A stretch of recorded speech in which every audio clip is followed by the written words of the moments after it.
Hi everyone. Have you all been sitting for a few minutes? How about you stand up? We'll start it off with some movement. Uh-oh, she's gonna make you work. Stretch, yeah, there you go. Bend it side to side. Stretch it up. This is what we're talking about right now, moving. Just moving a little bit more, even if you don't do exercise. So thank you to Myeloma Canada for the invite to be here today. When you're ready, you can take it back down, but feel free if you want to stand near the back or move around a little bit during this. Absolutely, go for it. Where are we? Here we go. So before I begin, I just want to start with a land acknowledgement. I'm sure this was done earlier, but I just want to acknowledge here in Calgary, we're on the traditional territories of the Blackfoot and the people of the Treaty 7 region in southern Alberta. City of Calgary is also home to the Métis Nation of Alberta Region 3. And one disclosure from me, you're going to see some resources from Thrive Health Services, which is our online educational training company that builds all of the training for our exercise professionals, but also has resources for individuals living with and beyond cancer. So I'm going to talk about the evidence, the so what, why do we care about moving more and doing exercise, and then really about that gap from what we do know to what we actually see and do. And then I'm going to end it with the resources that no matter where you are, because I understand this is from Myeloma Canada, so people might be listening or seeing this later online, that they can access these resources wherever they are in Canada. Okay? And then I'll leave some time at the end for questions. So to get going, physical activity, what you just did up and down is any movement you do throughout your day, and the key message is all movement counts. So if you take the stairs, the elevator was really slow when I came in here half an hour ago. I waited, then I thought, okay, where are the stairs? And I took the stairs one flight up. Choosing the stairs, if that's open to you, is a great option to build in more movement, right? Exercise is structured physical activity. So when you're doing it to achieve health benefits, whether that's physical benefits, mental health benefits, social benefits, okay, anything to enhance your overall well-being, that's what we talk about exercise. And I'm going to talk about the exercise evidence, but I just want you to keep in mind the key message of moving more, whatever that looks like for you. And the point about, what can you do, what can't you do? You can do whatever feels good for your body. There's not one perfect exercise. There's not one perfect time to do exercise or movement. It's can you do something on a regular basis so that you can get some movement minutes in and then accrue the benefits, whatever that looks like. Alrighty, whoops. I keep not hitting the right thing here. So we have a lot of evidence. I'm just showing you some titles here, different reviews that have been published in recent years. There are thousands of really well-designed, high-quality studies examining the role of exercise for individuals living with and beyond cancer. All right, this always, okay. And from this evidence, we know really clearly that it's both safe and potentially beneficial for all individuals across the cancer care pathway. So from diagnosis all the way through to living well with advanced cancer. Okay, most of our evidence is in those middle boxes there, on treatment and then immediately after treatment and into survivorship. So we've got hundreds of well-designed studies across all cancer types. We're starting to grow more evidence for the role of exercise or movement prehabilitation. So from diagnosis before even treatment would begin to get the body feeling better and prepare it better for receiving the treatments. Through to more and more research at the other end of the spectrum, working with people that are going to be living with cancer, may have an advanced cancer or just a cancer that is incurable. And so what does that look like to enhance quality of life and well-being? Those two endpoints were groups that even 10 years ago we really didn't look at a lot because we thought maybe we shouldn't, maybe it was a cannot do. But what we've really learned over the years is that when we screen people appropriately and we give them the right program for them, there's no downside to moving more. All the side effects, unlike many of the side effects of traditional medications, all the side effects are positive, right? You feel better, you move better, you're stronger, you're more able to have energy and engage and do the activities you want to do. That's the side effects of movement or exercise. This is just a summary of the latest evidence, and you can see the different columns there and the different outcomes. What I want to highlight on this is that even though there are some outcomes that you see, we have inconclusive evidence, so it doesn't say exercise is good or bad. It's not potentially because exercise isn't good, it's because we haven't studied those outcomes as much. So the level of evidence is weaker, right? We don't have as many people through as many trials looking at things like pain or looking at chemotherapy-induced peripheral neuropathy, versus we have a lot of studies looking at anxiety, depression, fatigue, quality of life, which is our number one studied outcome, physical function, and then management of some side effects such as lymphedema or changes in bone health or sleep. Okay, so a ton of evidence really growing, showing many of the benefits of exercise. In addition to those benefits, the management of symptoms, the improvement of indices of well-being, whether it's emotional, functional, or physical, we also have a large body of evidence linking being more physically active to longer-term outcomes. Okay, and this is across numerous cancer types. I think now we have evidence across 13 cancer types showing that modest amounts of moderate to vigorous activity, so that's like a brisk walk, right? Moderate activity is you're late for that appointment and you gotta hustle to get there on time. Okay, 90 minutes a week, so 30 minutes 3 days a week, 15 minutes most days of the week will get you to around those guideline levels. Individuals that reach that versus individuals who report being inactive, they're not getting any minutes. Okay, for the active group, we see that there's this association between reduced risk of cancer recurrence, reduced risk of cancer mortality, and significantly reduced risk of all-cause mortality. Because while cancer as a disease is our number one chronic disease, we know more individuals are still more likely to pass away from or die from heart disease, right? And the best thing for heart disease is to move more, right? It's to exercise. Okay, so a lot of potential roles for exercise in the here and now, the managing of your symptoms, side effects, enhancing overall quality of life, but also potentially that long-term benefit, that survival benefit. In myeloma, we have far less evidence, okay? So not a lot of studies done. I pulled up in 2016, there was a review of 7 interventions. So breast cancer is our most studied population, and we have hundreds of interventions. Prostate cancer, second most studied, colorectal, lung, we see all these groups. We've got far less done in myeloma, and I think it's because it's been a type of cancer where we see more variation, we see more impact potentially on function and symptom management, and less interest or less tailored interventions delivered to this population. Okay, but what we do see across the 7 interventions, exercise was safe and feasible. Okay, so it didn't increase risk, it didn't exacerbate symptoms or side effects when it's tailored to meet the population needs. And that's really the key for any exercise. This more recent 2019 publication on supervised and home-based physical activity also found that it was feasible. People could do this supervised and or home-based options. There was low adverse events, no adverse events reported. There was little dropout. They could complete it, and people generally found it acceptable. Okay, so didn't talk about the outcomes in that study yet, but it talked about was it safe and feasible. Okay, so we've got growing evidence, I would say, across myeloma, but really what we see highlighted where there's some not conclusive results is that we need to tailor it to this specific population. If we're going to actually maximize or optimize the potential benefits of exercise or movement, it has to be tailored to the population coming in. And that's really one of my other key messages is we can't just give you generic, here's the guidelines, go out and be active. There's too many risks there. There's too many, well, what if I do this or what if I don't do that, right? So we have to really start to address the preferences, the barriers, and the facilitators for this specific population.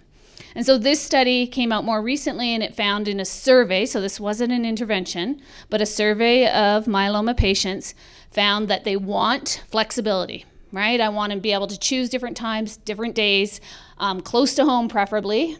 And over the pandemic, the one thing that we did see come out of this is that we could use online forums very successfully to deliver exercise programs. So you can do it in your own home and remove many of the barriers of driving in winter weather, or it's too long to get there. And we can do it safely and effectively when it's supervised. Individuals want low-cost programs, right? If it's just another expense, it becomes a barrier to engaging in it. And individuals want to make sure they feel safe, and that's the role of a qualified exercise professional. Really the individual that's going to supervise your exercise and make sure you're not doing something that may be risky, that may result in a negative outcome. So we've got all this evidence, and I'd say growing in myeloma, and even in the studies where it wasn't focused on myeloma, there are often myeloma patients in the overall studies. Okay, so we know it's safe, we know it's feasible, and yet we know people aren't doing it. is the bottom line of my story here. The person walking their dog while they're in their car, right? People avoid activity. We build our environment so they're not supportive of being regularly physically active. And we know that there's changes with treatments and with myeloma and ongoing treatments potentially. We see activity levels go down, down, down, right? And there's not support necessarily within the system to build exercise and movement options right into that care pathway. Okay, that doesn't yet exist. And so what we consistently are seeing across the literature, despite the evidence, and I'm going to show you the guidelines evidence in just a second, is that most individuals are not active during treatment and most don't rebound and become more active after treatments, okay, or once they're stable and maybe on maintenance therapies. And so we have this gap between what we know and what we're doing within our cancer care system. So the first step to address this gap is the creation of guidelines, right? So just like there's guidelines for different treatments and there's protocols, we have cancer and exercise specific guidelines that you can see here. And if you remember that survival data, these guidelines line up with that 90 minutes a week, right? So the guidelines here cover our 3 major types of physical activity, right? Aerobic is anything where your heart's going, where you're breathing heavier. It's working your cardiovascular system. So you're walking, you're cycling, you're dancing, you're golfing if you're not in a cart, all of those things. Strength training, okay, it's not necessarily going to the gym and doing big weights, right? It's functional movements. So if you're in your chair right now and you start doing this, you're strength training. You're working your biceps, right? If you get up and down, you're working your big leg muscles. Okay, so it's using your own body weight, functional exercises. That's the strength component. And the last one's flexibility. It's the stretching. I taught fitness and I teach fitness still, and it's the component most people kind of ignore. So unless you're into yoga or really love stretching, people tend to do the rest and then just go on their day. But flexibility is like the easiest component of your fitness to change. And it's the one that when you're tired, when you don't want to do anything else, you can just roll things out, right? So I encourage you while you're sitting here today, every once in a while, check your posture, right? Most of us tend to hunch over. When we're tired, we're stressed, we really tense up here. So while you're sitting there, just roll out, maybe just pull your hands back a little, open up through your chest. If you're tired in the room and you've been listening to people like me go on and on and on, right? Opening up here, you're going to open up through your chest. As soon as you open up through your chest, you take a fuller, deeper breath. As soon as you take a fuller, deeper breath, you energize yourself. Okay, so open up through your chest, everybody. Sit up nice and tall and take a nice deep breath in. And right away, you maybe won't feel as tired. But I won't talk forever, just in case you're already there. Okay, so those are our guidelines, and they're great. The guidelines also have a couple recommendations that you can see here. So number 1, the evidence is clear, it's safe and feasible to do during treatment, as long as we're screening you appropriately and giving you the right program. Number 2, the guidelines actually state this, based on the evidence, that exercise shouldn't be something you find out from Shirley's best friend's neighbor's daughter who had somebody who knew they went to an exercise oncology program, right? It should be something that your healthcare team, the system is saying, here's the evidence, we know this is going to make a difference for you, and it's built into your care pathway. So it's not an extra, it's something that is essential and part of your care and well-being. And then I think the most important point is the bottom one. We can't give you just the guidelines and say, oh, okay, by the way, start walking more, get some strength training, you might not even know what that means, and stretch every day. Right? And that's really what we're defaulting to right now. If we do anything standard in cancer care, it's here's your guidelines. But they don't provide you all that information about, well, what do you need as an individual? Because you might be managing all your symptoms and side effects, but you've had a hip replacement, or you have diabetes, or you're carrying some extra weight. So how do you manage those comorbidities, never mind the cancer? Right? And so really that individualizing and tailoring are absolutely essential to you to achieve or optimize your potential benefits. So that's where the next step comes in. We need to move beyond the guidelines and actually build you the resources that you can access while you're a patient and while you live with and beyond cancer. So supporting exercise behavior change is really what we do in our programs. And I'm going to come back to that first message, right? It's not necessarily about hitting the gym or going to classes. If you're doing that, that's awesome. It's simply moving more, right? Starting to build in some movement minutes daily. So you've got some structured, here's my 10 minutes every morning that I'm going to get in, whether it's in your house, it's a walk outside, whatever it is. And it's not about going from 0 to 90 minutes, the guidelines, overnight, right? It's about starting low and progressing slow so that you can monitor how it feels for your body, which is the next point. Okay, you can be told anything and everything and screened and said, these are your restrictions, but ultimately when you move, you need to just start to pay attention with how does it feel? Does it feel all good except your knees get sore? Okay, how do we modify based on that then, right? You're the expert in your own body. And then the next piece is really what is key about exercise. And if we look at exercise as medicine, okay, exercise is under your control. It's a modifiable lifestyle behavior. And the evidence for survival is what do you do from the point of diagnosis onward? Okay, if you did something before, it may make it easier to start and get back into it now, but the benefits are accrued starting here and now and moving forward. Okay, so it's never too late to start. And it's about really starting to build wellness into your cancer journey, where the system is set up to really address cancer as illness, right? And so we're using exercise as a tool to build wellness across the journey, to increase your energy, help manage symptoms, regain some normalcy, whatever that might be, and enhance overall your quality of life. And how we do this is not just giving you an exercise program, but it's about really supporting building self-regulatory skills that support your behavior change, otherwise known as behavior change strategies that you can see up here. So it's things like building social support in, receiving education like today, but other resources you can look at online. And then it's goal setting, barrier management, action planning, and self-monitoring to see where you're along that pathway.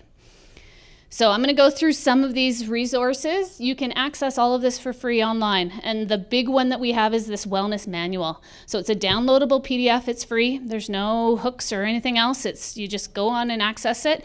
It's a really comprehensive educational resource. So it's available at this website. It's pretty small down there, thrivehealthservices.com. Okay, so if you go in there and you go under the Thriver section, and you're going to have access to these slides. We've got PDFs of them. Yeah, so you can see it all after there. But go to the website, and this is a great wellness manual that talks about all sorts of things, not just exercise, but the nutrition you need for exercise and movement, right? Sleep and its relationship to having enough energy to then move more. All of those pieces are there.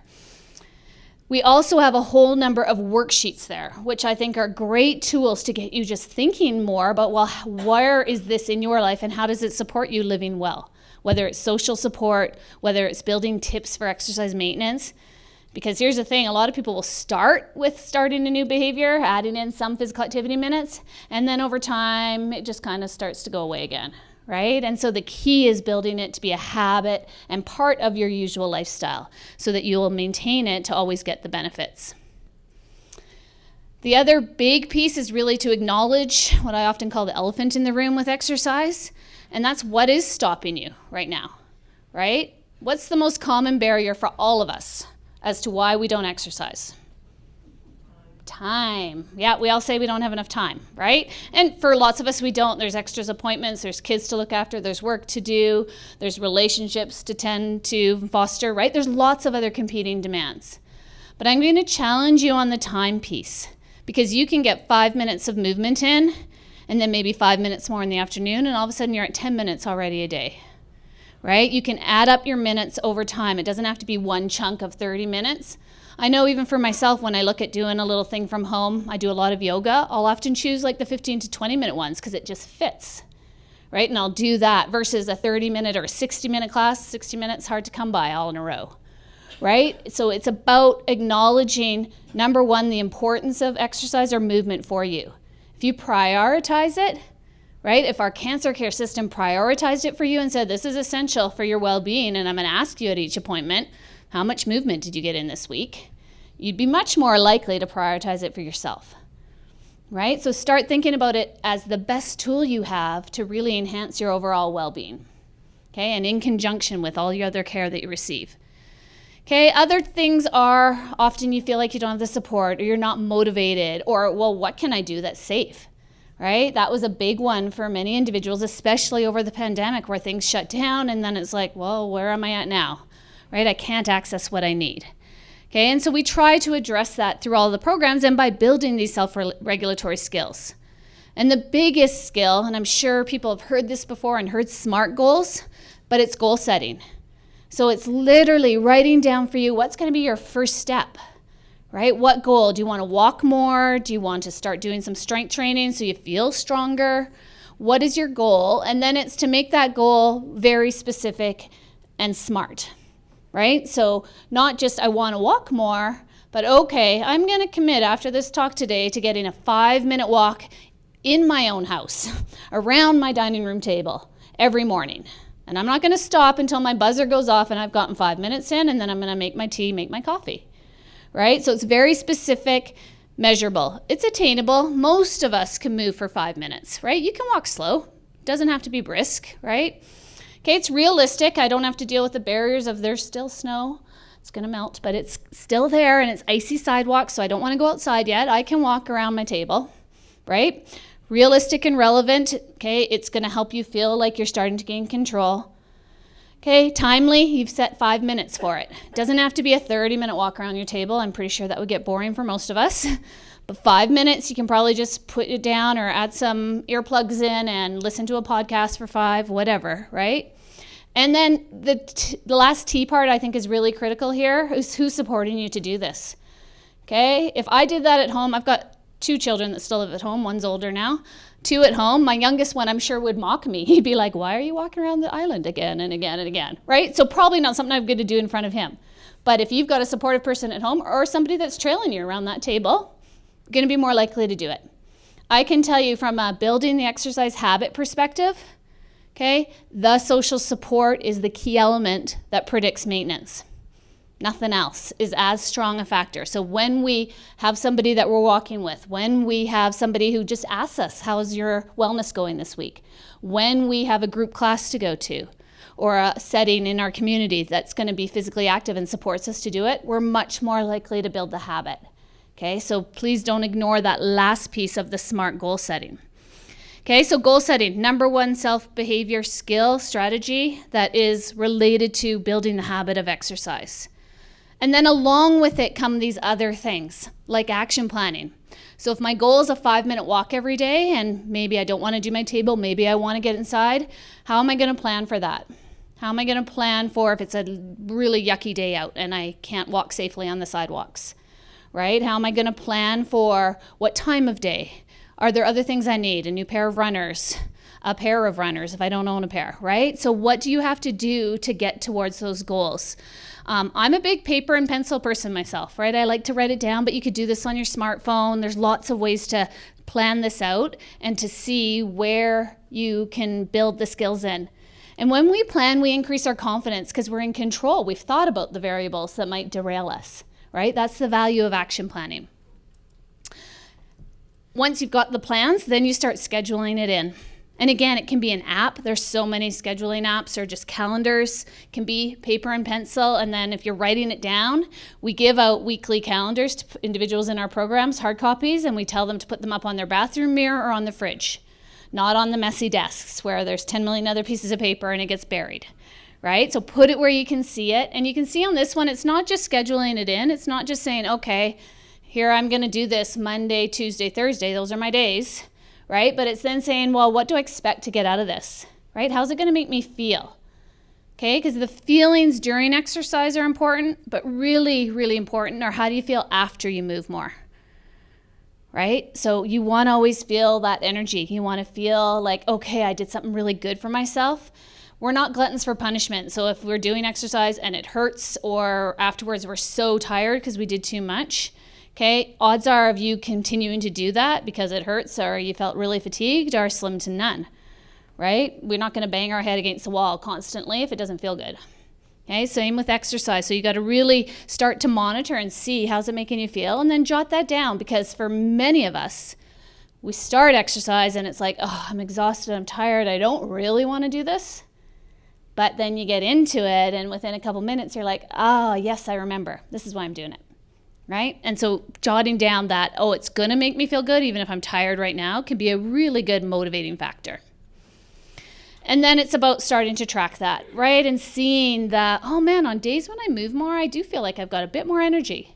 Or wow, I was able to do some of my other tasks on the days where I got something in before noon, right? And see how that makes you feel. Or vice versa, wow, every time I do this, I'm really tired after. Okay, that's a really good sign that your body's trying to tell you too much too soon, right? And so monitoring that. Okay, there's not a, you have to get this amount of minutes. Even though the guidelines are set up for optimizing benefits at 90 minutes a week, how many have just taken a walk outside when you need a fresh breath of air and you just feel better? Just having that little bit of movement, right? And so it can be 5 minutes every day if that's what works for your lifestyle, and there are benefits to that.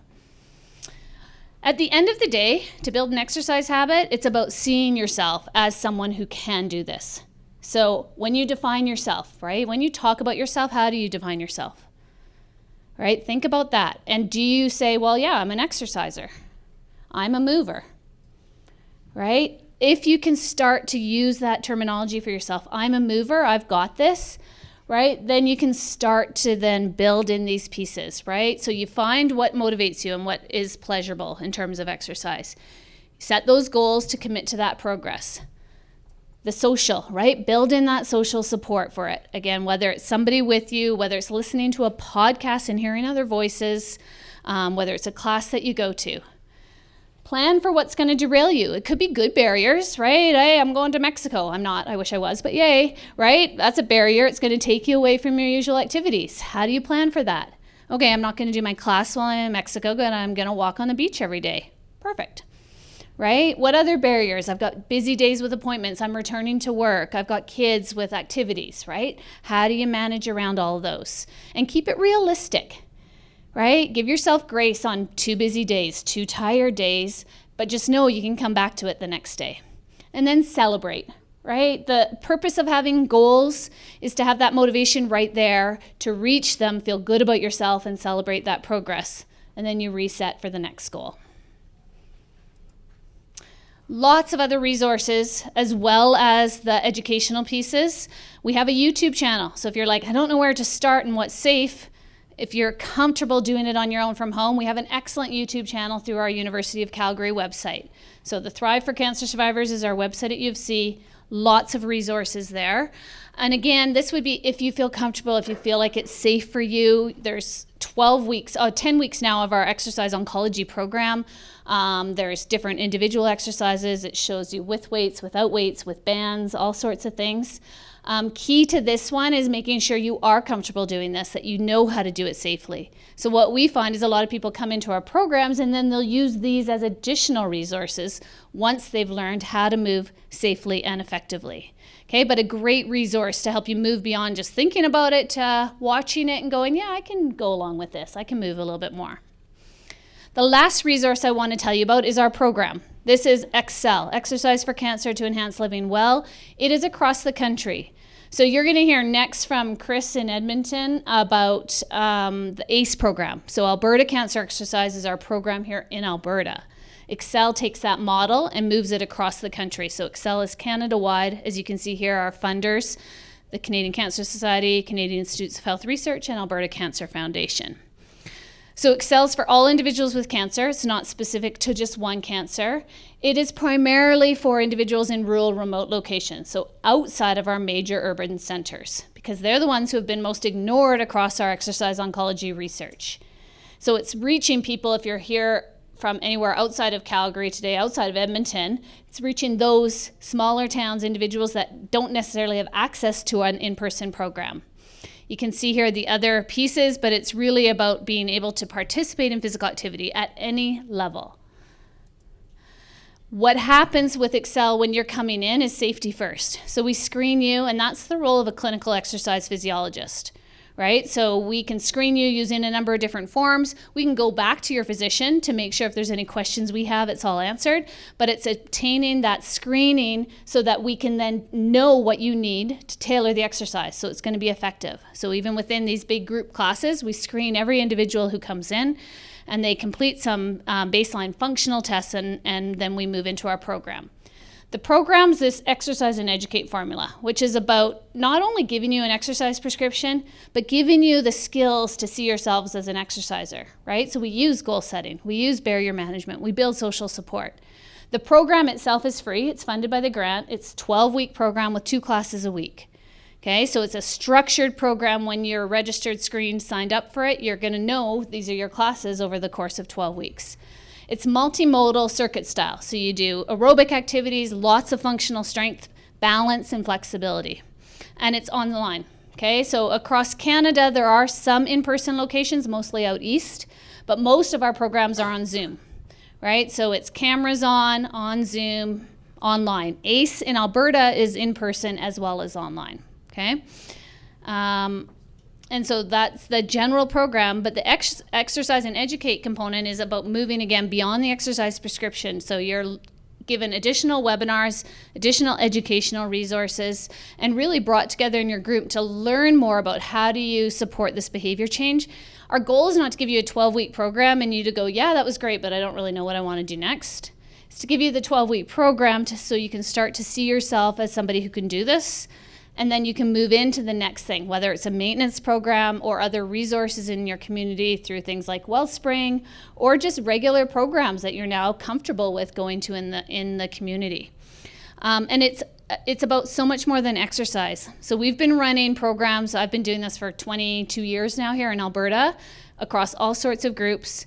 Our Alberta Cancer Exercise Program that you're going to hear more about, it's been running for 6+ years in Alberta with over 2,500 participants. So largest exercise oncology implementation trial worldwide.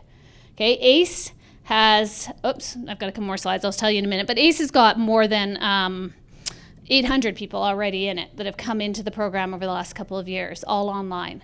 Okay, so we know we can do this safely and feasibly and really build this community of support. As well as giving you other educational resources, we use a couple of tools to again make sure you're getting the program that best addresses your needs. So things like the rating of perceived effort scale, right? I've got a smartwatch on, it can tell me my heart rate. I could take my heart rate, but I also just use the 0 to 10 scale, right? So right now, everybody in here, well, you're sitting upright, so we'll say you're a 0.5. You have to stay upright, otherwise you'd slump down, right? Okay, if you started moving around the room, you might get to a very, very light or light zone, right? If you're brisk walking, for some of us, that's still gonna be in that light to moderate. For some other people, it could be somewhat hard or even hard after a few minutes of doing it, right? This is a really good scale just to monitor your intensity. How hard are you working? And make sure you're in a zone where you always feel comfortable.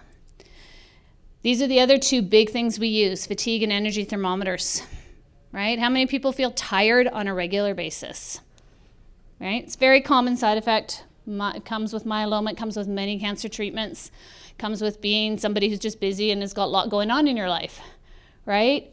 Monitoring your fatigue and your energy with exercise is one of the primary outcomes that we're looking at, and we're always balancing that, right? And so we never want to push our bodies. There's no push mentality in our programs, okay? It's about what feels good for you right now.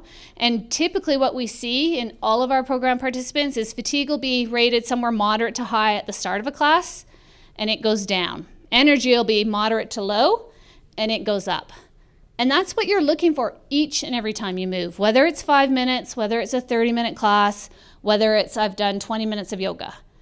That switch of where's your fatigue and energy. And if you're not seeing that, pushing your body too hard too soon, maybe not the right activity for you, maybe there's too much other stuff going on, right? And it's just not working for you. Or physiologically, we need to also check out then other things that might be going on. So that's Excel, as I've mentioned. Over 800 participants already in our online programming. As we build up and as there's needs in smaller communities, we will have more in person, but it's really about making this feasible and reaching more individuals that typically don't have access to these programs. We can do this for anybody. And these are just some of the common questions we get. People will say, well, this with my cancer, can I do it on treatment? I've got a bad hip. I'm not sure that I'll be feeling well enough to do this. Can I join? Right? We've got all sorts of different scenarios, and we can accommodate, because that's really the beauty of exercise. We can meet anybody at any time wherever you're at. And that's really the ultimate benefit of exercise. So I'm going to leave you just with a couple quotes here, and I think you'll see from these quotes that it's not really the exercise. It's the community. It's providing people that sense of taking back control that cancer often takes away, right? And it's giving them something that they can engage in and connect with others to really optimize feeling well across the cancer journey. So with that, I'll leave you with my contact information, and I am more than happy to answer any questions.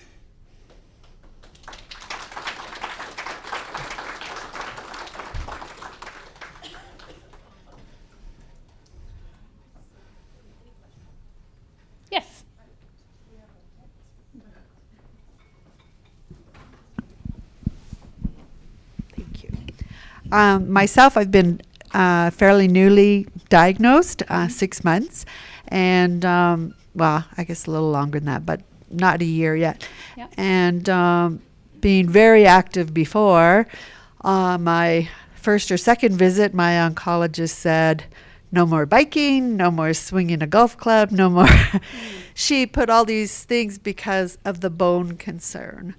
And so when you say these wonderful programs, and I know that you talked, is there a myeloma specific? And I don't know if we're all in the same boat because it affects our bones, or if it was just something specific to myself. Yeah, so that's a really great question. And so short answer right now is we don't within Excel or ACE have myeloma specific, but it's all just based on demand. So a good example is we had a few lung patients in. They advocated with Lung Cancer Canada. Lung Cancer Canada shared our resource more widely, and now we have lung-specific classes within Excel to really address breathing issues more primarily, right? We have done 2 interventions with myeloma specifically out of my lab, and so we know we can safely do it. We know which exercises are contraindicated depending on where the bone issues are and bone mets and that sort of issue. So we know we can do it effectively and safely by modifying the exercise. Within a general class, if you were to come into an ACE or an Excel type of program, you're screened, and so the instructor knows exactly where your limitations may be, and they can modify the exercise and the movement for you to make sure it's always going to be safe. So is that something they would talk to your doctor about, or you talk to your doctor yourself and find out what levels and then go to a program? Yeah, so it's a combination of both. So when we screen you, we're going to find out what you know in terms of your medical history, and if there are any gaps, we go directly to your physician, and we gather that further information. Perfect. Thank you. Yeah.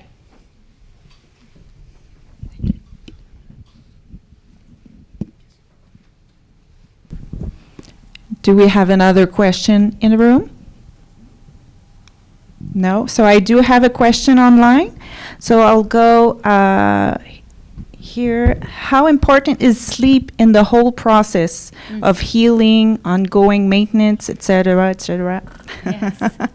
Sleep is critical. Now, I'm not a sleep expert, but I do know bad sleep. So we know more and more that sleep, so there's really 4 lifestyle behaviors that are recognized as the foundation for wellness: sleep, stress reduction, nutrition, and physical activity. And I just talked about physical activity, but it doesn't happen in a vacuum, right? And if you don't have things addressed across all of them, I mean, that's really what's going to give you your optimizing your foundation for wellness, right? Sleep is critical to have the energy to be able to handle daily stressors and then to even consider adding in more movement, right? Because if you can't get that restorative sleep, the odds of being able to expend more energy through even a very simple or gentle exercise program would be reduced, right? So they do go hand in hand. I think in Canada, Sheila Garland is an excellent sleep researcher. And so her website, she's got a brilliant website, lots of resources specifically for individuals with cancer and sleep. And she's out of, I'm going to get the wrong university. She's out east. But Sheila Garland, excellent sleep researcher, and building lots of relevant materials that you can access right from her website. And along with that question would be how much on a daily basis? How much sleep or how much? I would guess maybe exercise. I know you already discussed, like, it depends, but if he's talking about sleep, depends on the person, I guess. The 8 hours minimum, but I mean, there's people that function really well on 6 and other people that need 12. So I can't really answer that. What's optimal? Yes, over there. I'm in a position right now where I'm lucky that I can exercise. And so I've been working. I don't think your mic's on there. Yeah. There you go. Okay. I'll start again. Sure. So I'm lucky right now. I'm in a position where I can exercise. So I used to have to get my lungs drained once a week from my lung, and after my SCT, I'm fine. So I've been doing 5K. I'm trying to build up to 10K, but the only problem is I'm tired of going on treadmills, and I was told that there is a track at UC, but it's closed during certain times of the year. So are there facilities here in Calgary where I could go without having to rely on a treadmill? That I'm not running on a hamster? Because a lot of these tracks are really like Barbie-sized. So. Yeah. You know what? I mean, so whereabouts are you in Calgary, like location-wise? I'm in the Northwest. Okay. I mean, U of C is the biggest indoor track that I would be familiar with. It's closed, but rarely, right? So it's closed for certain events. It's closed when there are Dinos games on the weekends, right? Because you have to pay to get in. But during the week, in general, that track is accessible. I think you have to have a campus recreation. You have to have a campus rec membership, I think, to access it, though. In terms of other facilities with indoor tracks, I mean, I'm going to get the wrong name of it, Vacova. Some of the different other fitness facilities would have tracks for indoor use. But again, you have to have a membership. The Y, so the Y up at Rocky Ridge, or Royal Rocky Ridge, I think it is, right? They've got a track in there. So I think if you check into some of the fitness facilities, you might find some that also have the tracks. Yeah, just think of something really Bigger, yeah. Going for a nice country drive, stop in at Cochrane's Spray Lake Fitness Center. Oh, yeah. Yeah, that's a nice fitness center. You know, an elevated track. It's very interesting because the gyms are down below, at least 4 of them, that you look at different activities and so on. Yeah. And it's a reasonable access. Can you just repeat that for on the mic? Spray Lakes Recreation Center. Is that what it's called? Spray Lakes Fitness, well, I think they just made little changes. It used to be Spray Lakes Sawmill Fitness. Yeah. Because that was a company that did most of the funding for it. Yeah, so the Spray Lakes Fitness Facility in Cochrane. The other one is the Seven Chiefs Fitness Facility, Seven Chiefs. It's got a longer name, but it's as soon as the ring road's open from the northwest, it's very quick actually to get to, and that would be down in the southwest on the Sutina. And it's a beautiful facility. Some hockey arenas, you can walk around the whole, you have walking track. Oh yeah, great idea. Cooler, but Yeah. free. The Olympic Oval, yeah, at U of C, the Olympic Oval has the track too, and that one often is used for more training environments, but you can access it during, and all of them on their website should state the public hours where you can get in. But I agree, the treadmill can get boring. Yeah, We do have a question over here. okay. Thank you.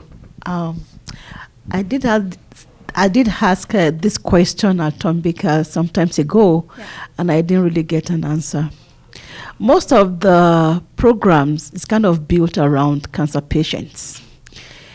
Caregivers get tired as much as the patient as well. Mm-hmm. If I have to take the patient to an exercise place and I'm sitting in the car, is there anything for the caregiver as well, so that the fatigue can also go away? Thank you. Yes. Excellent question about caregivers. And yeah, I mean, I think I think a lot of things about this, but the short answer is we have an exercise program for caregivers at the University of Calgary. It's called Recharge. And so we started to recognize that there was this gap and this burden that caregivers face that is not addressed by the healthcare system. Colleen Cuthbert, she's a Canada Research Chair in the nursing faculty at U of C, did this research. And so out of it, we still have an existing program called Recharge. It's offered Mondays and Fridays at the Thrive Centre. Are people familiar with our Thrive Centre at the University of Calgary? Nope. Okay, so we have a free fitness facility for individuals living with and beyond cancer. It's called the Thrive Centre. All of the programs that we run out of there, mostly are free. Our maintenance programs are fee-based to keep them sustainable. Our caregiver program is now fee-based. It just covers the cost of our instructor, basically. But we do have this free facility, and as we've come back to more in-person, we do have free drop-in times and free classes on Saturdays. So it's a small class. Like we can put 15 people at a time in it, so it's smaller group classes. There's some exercise equipment there, but that is accessible and available for individuals that are in Calgary at least. So if you send that email that was up there, the Wellness Lab at UCalgary, send us a note and we will send you the information, and you have to get screened, so you're screened before everything. The other one, if you're not familiar, are the resources through Wellspring Alberta. Everybody familiar with that? Some knows. So Wellspring, Alberta, I've worked with them since they opened their doors in Calgary. So I facilitate for the Calgary zone all of the exercise and educate programs. They're all free. You can register. Caregivers are welcome there. So you can, as a caregiver, if there's room in a class, join your participant. Excellent. Thank you so much. And we're just at about time. And we could probably talk about this all afternoon, and it's really excellent resources. And thank you so much. I think there's a lot there for sure. Thank you. Yeah, if you've got questions, just email us. If you want more resources, just email us and my lab will get back to you, usually within 24 to 48 hours. Thank you.